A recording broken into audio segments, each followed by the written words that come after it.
Asia cup cricket ടൂർണമെന്റിലെ super 4 പോരാട്ടത്തിൽ ശ്രീലങ്കയെ വീഴ്ത്തി ബംഗ്ലാദേശ്. അവസാന ഓവറിലേക്ക് നീണ്ട മത്സരത്തിൽ 4 വിക്കറ്റിന്റെ വിജയമാണ് ബംഗ്ലാദേശ് സ്വന്തമാക്കിയത്.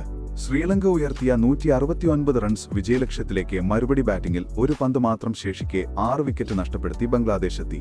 അർദ്ധ സെഞ്ചുറികൾ നേടിയ ഓപ്പണർ സൈഫ് ഹസനും തൗഹിദ് ഹൃദോയുമാണ് ബംഗ്ലാദേശിന്റെ വിജയശില്പികൾ. ടോസ് നേടിയ ബംഗ്ലാദേശ് നായകൻ ലിട്ടൺ ദാസ് ശ്രീലങ്കയെ ബാറ്റിംഗിന് അയക്കുകയായിരുന്നു. നിശ്ചിത 20 ഓവറിൽ 7 വിക്കറ്റ് നഷ്ടത്തിൽ 168 റൺസ് എന്ന മികച്ച സ്കോറാണ് ശ്രീലങ്ക നേടിയത്. ശ്രീലങ്കൻ ഇന്നിംഗ്സിൽ ദസൻ ഷനഗയുടെ വെടിക്കെട്ട് അർദ്ധ സെഞ്ചുറിയാണ് പ്രധാന ഘടകമായത്.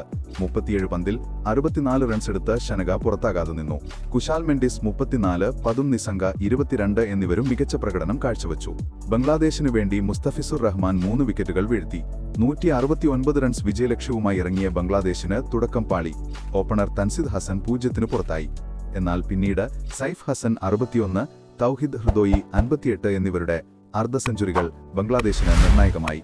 അവസാന ഓവറുകളിൽ മത്സരം കൂടുതൽ ആവേശകരമായി. ദസുൻ ഷനഗ എറിഞ്ഞ അവസാന ഓവറിൽ ബംഗ്ലാദേശിന് ജയിക്കാൻ 5 റൺസായിരുന്നു വേണ്ടിയിരുന്നത്. അവസാന ഓവറിൽ 2 വിക്കറ്റുകൾ വീഴ്ത്തി ഷനഗ സമ്മർദ്ദത്തിലാക്കിയെങ്കിലും ഒരു പന്ത് ബാക്കി നിൽക്കെ വിജയം ബംഗ്ലാദേശ് സ്വന്തമാക്കി.